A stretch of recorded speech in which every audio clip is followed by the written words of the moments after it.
The smell hit me first. Ozone. Sharp, metallic, like the air itself was being ripped apart at the molecular level. I remember thinking, even in that fraction of a second, that it smelled like the plasma arc in our lab, the one we used to simulate electrical brain stimulation. Except this wasn't contained in a sterile chamber. This was everywhere. Then the sound. Not thunder. Thunder comes after.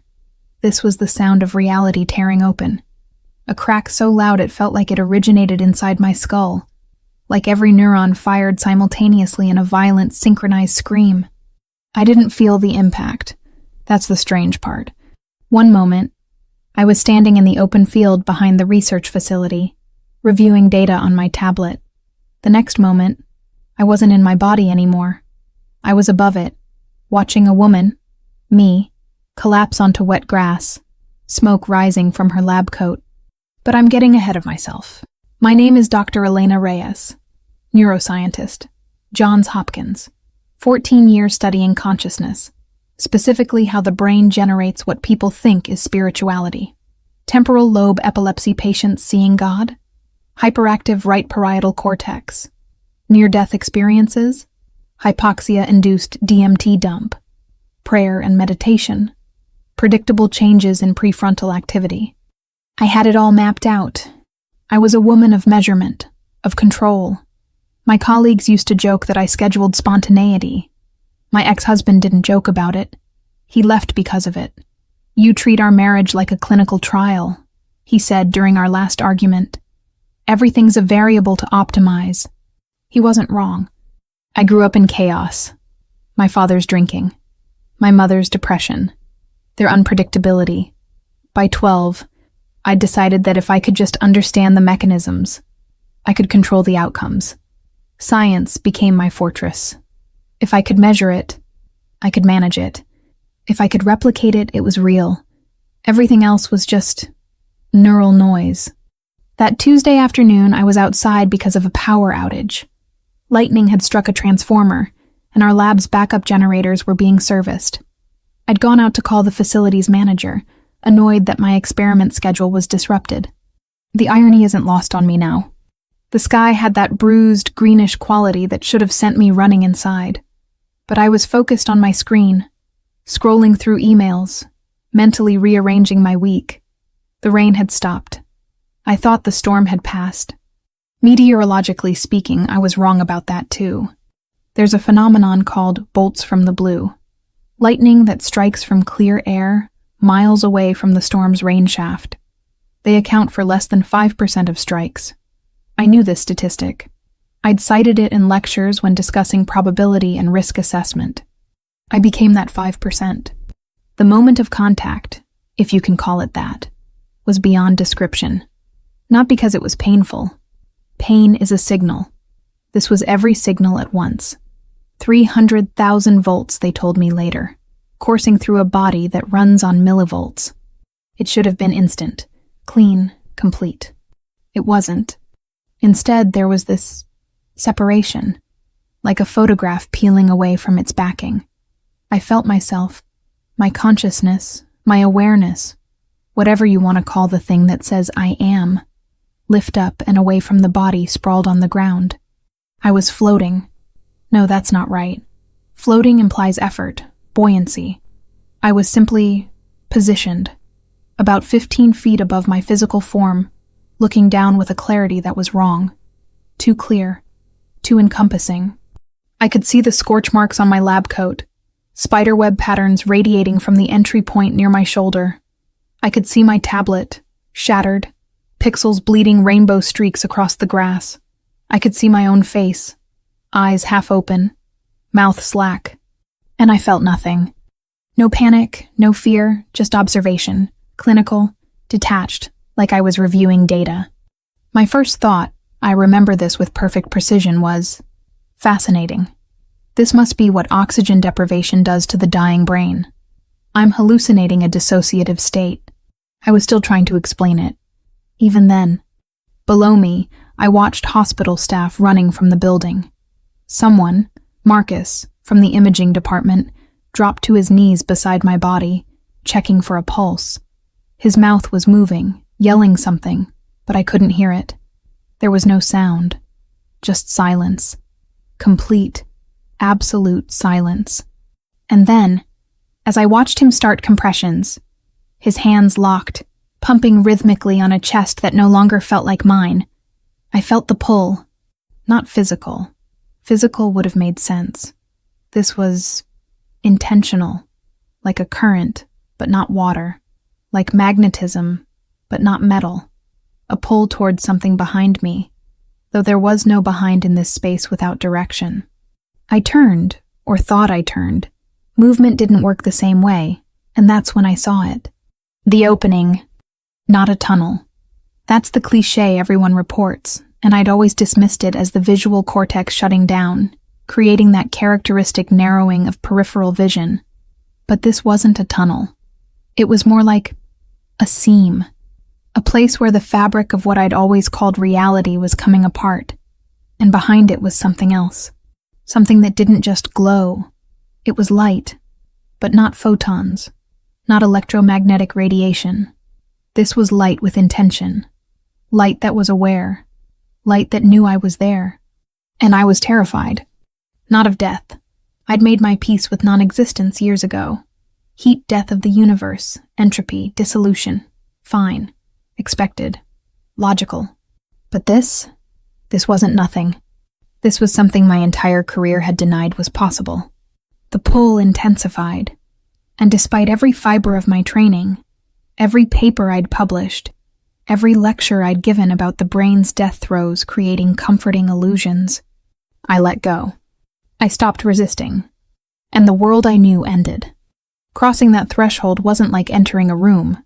It was like becoming the room, becoming the walls, the air, the space between atoms. The light didn't shine on me. I became the light. And the first thing that happened, the first thing that shattered everything I thought I knew, was the electricity. Not the lightning that had stopped my heart. This was different. This was the electricity that runs everything. The current beneath reality. I could feel it humming through what used to be my awareness.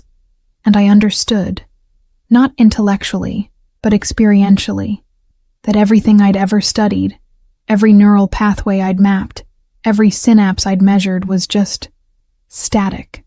Interference patterns on the surface of an ocean I'd never known existed. The universe wasn't chaos requiring control. It was a circuit.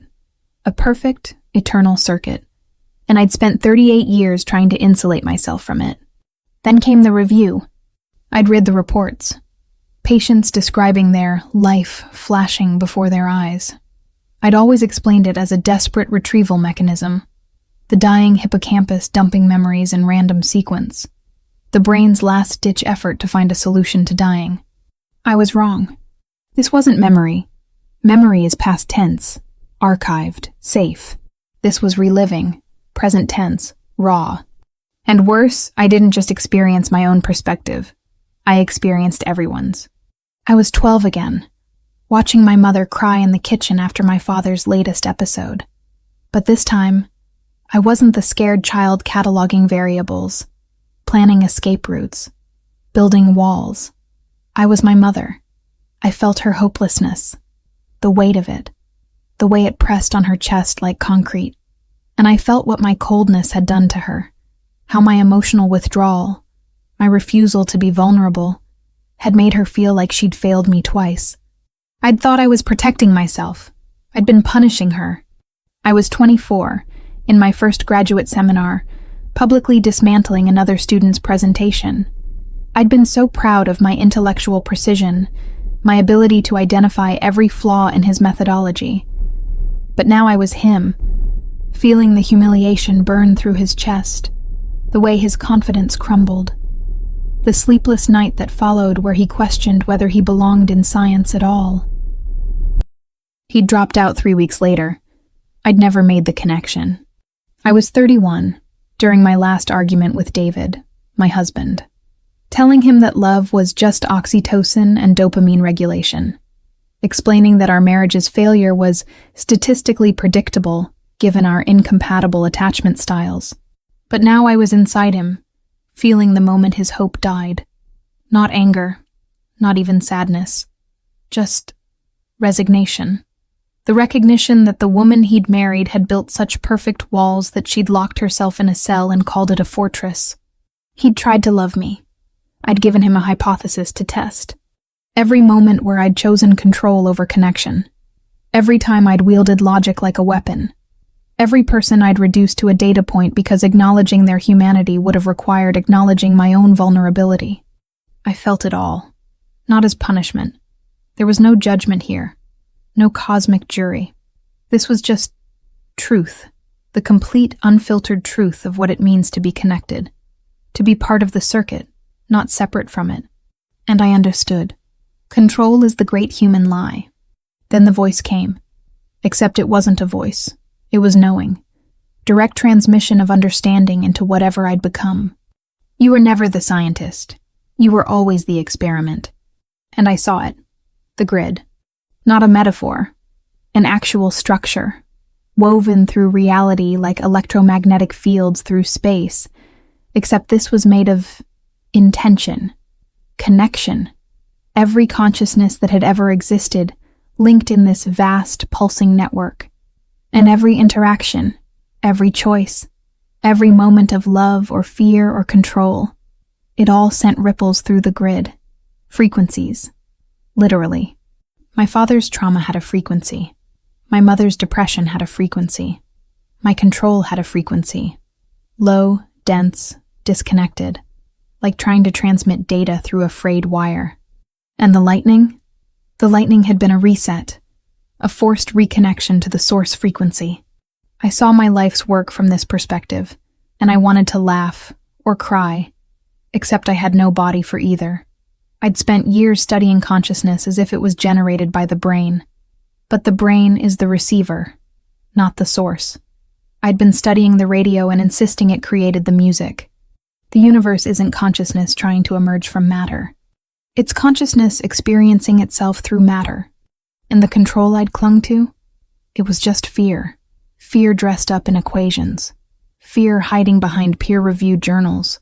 Fear pretending that if I could measure everything, nothing could hurt me. But you can't control a circuit you're part of. You can only increase or decrease your resistance. Surrender isn't weakness, the knowing continued. It's coherence. It's matching frequency. You spent your life trying to swim against the current. We're showing you that you are the current. I wanted to stay there. God, I wanted to stay. Because in that space, I wasn't Dr. Elena Reyes, the woman who'd weaponized intelligence to avoid feeling. I was just awareness, connected, whole, part of the perfect circuit, conducting the universal frequency without resistance. For the first time since I was 12 years old, I felt safe. Not because I was in control, because I'd finally stopped trying to be. Then I saw my body on the ground. Marcus still doing compressions. A defibrillator being charged. The paddles coming down. And I felt the pull back, violent, involuntary, like being sucked through a straw. No, I tried to scream, except I had no voice. I'm not done. I need more time. I need to understand. You understand enough, now you have to live it. The last thing I heard before the electricity hit my body again. Man-made this time. Desperate. Trying to restart what the universe had stopped. The world needs scientists who remember they're part of the experiment. Ato 3. O retorno e missão. 1000 palavras para esse fechamento. Re-entry was violence. That's the only word for it.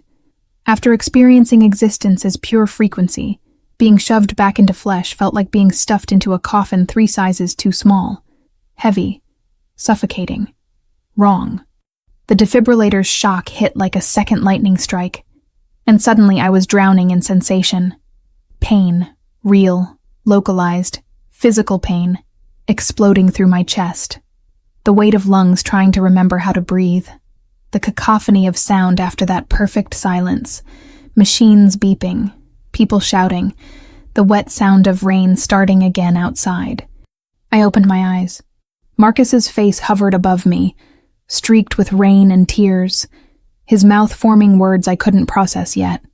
Someone was saying, sinus rhythm, and she's back, and all I could think was, no, send me back, please. Because being back hurt in a way the lightning never did. They told me later I was clinically gone for 11 minutes. 11 minutes of no heartbeat, no respiration, no measurable brain activity. A miracle, they said. Statistical impossibility. Less than 10% survive lightning strikes with this level of electrical trauma, and even fewer without severe neurological damage. I had no physical damage. Not really. Some scarring. Lichtenberg figures. Those fern-like patterns. Etched across my shoulder and down my arm like a tattoo from God. They'd fade, the doctor said. But I couldn't tell them about the damage that wouldn't show on any scan. The first 3 weeks I couldn't stop crying. Not from pain, from grief. The grief of having seen home and being forced to leave. Of having felt what it's like to exist without the weight, without the fear, without the walls, without the desperate need to control every variable, and then being stuffed back into the body that had built those walls in the first place. I'd lie in my hospital bed at 3 a.m., staring at the ceiling, and I could still feel the echo of it, that frequency, that perfect, humming connection, and the silence of this world, this dense, material world, felt like sensory deprivation. My colleagues visited. They were kind, supportive. They talked about research projects waiting for me, about how lucky I was, about getting back to normal. I smiled and nodded and wanted to scream, "There is no normal anymore. Normal died on that field." Dr. Patterson, the psychiatrist they assigned me, had a term for it. Post-NDE depression. Apparently it's common. People who've had profound near-death experiences often struggle with reintegration.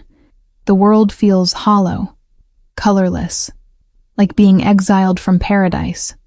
"You're mourning," she said during one session. "That's valid." But it wasn't just mourning. It was knowing. Knowing that everything I'd built my life around, the publications, the tenure, the carefully controlled experiments, was just elaborate resistance. Decades of swimming against a current I was always part of. I was the woman who'd spent her career explaining away transcendence, and transcendence had electrocuted me into submission. The irony was almost funny. Almost. 6 weeks after the strike, I went back to the field. I don't know what I was looking for. Answers, maybe. Or permission to believe it had been real, and not just my oxygen-starved brain's last hallucination. The grass had grown back over the scorch marks. You couldn't tell anything had happened there. Nature had already moved on. I stood in that spot, closed my eyes, and tried to feel it again. The grid, the frequency, the connection. Nothing. Just wind. Just grass. Just the ordinary electromagnetic hum of power lines nearby. And that's when I heard it. Not externally, but in that same place where the knowing had come from. You're not supposed to stay in that frequency. You're supposed to bring it here. I opened my eyes. A student was walking past, heading toward the research building, head down, scrolling her phone. Isolated, disconnected, just like I'd been. And I understood. The mission wasn't to get back there. The mission was to remember here, to live in this dense, difficult world while maintaining connection to that truth, to be both scientist and mystic, both skeptic and believer, both the experiment and the observer, to surrender control without abandoning discipline. It took me 4 months to go back to work. When I did, I didn't return to my old research. I started studying coherence, heart rate variability, the measurable effects of surrender practices on nervous system regulation. I published a paper, controversial career-risking, titled Consciousness as Receiver Toward a Non-Local Model of Awareness. My colleagues thought I'd lost it. Maybe I had. But the data was there. Measurable, replicable. The brain does act like a receiver. Meditation, prayer, surrender practices. They all increase coherence, reduce resistance, literally change the frequency at which the nervous system operates. I wasn't abandoning science. I was expanding it. I started teaching differently, too.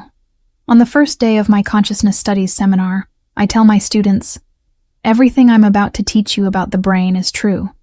And it's also incomplete. We're studying the instrument, not the music. Don't make my mistake and assume the instrument is all there is. Some of them get it, some don't. That's okay. I'm not trying to control the outcome anymore. 7 months after I was taken from this world, I went back to that field one last time. Not searching, just being. I stood there, feeling the ordinary wind, watching ordinary clouds, and I closed my eyes and whispered, "Thank you. For the lightning, for the lesson, for the reset I didn't know I needed." And in the silence, not the transcendent silence of that other place, but the ordinary silence of a Tuesday afternoon, I felt it. Just a flicker. Just an echo. The frequency was still there. It had always been there. I'd just stopped resisting it long enough to notice. If you're reading this, if you're someone who needs control the way I did, who treats life like a problem to solve, who's built walls so high you've forgotten they're there, the universe isn't asking you to stop being smart. It's not asking you to abandon logic or give up your gifts. It's asking you to remember that you're not separate from the thing you're studying. You're part of the circuit. You always have been. And the moment you stop resisting that, the moment you surrender to it, isn't the moment you lose yourself. It's the moment you finally come home. The lightning taught me that. I hope you don't have to be struck by it to learn.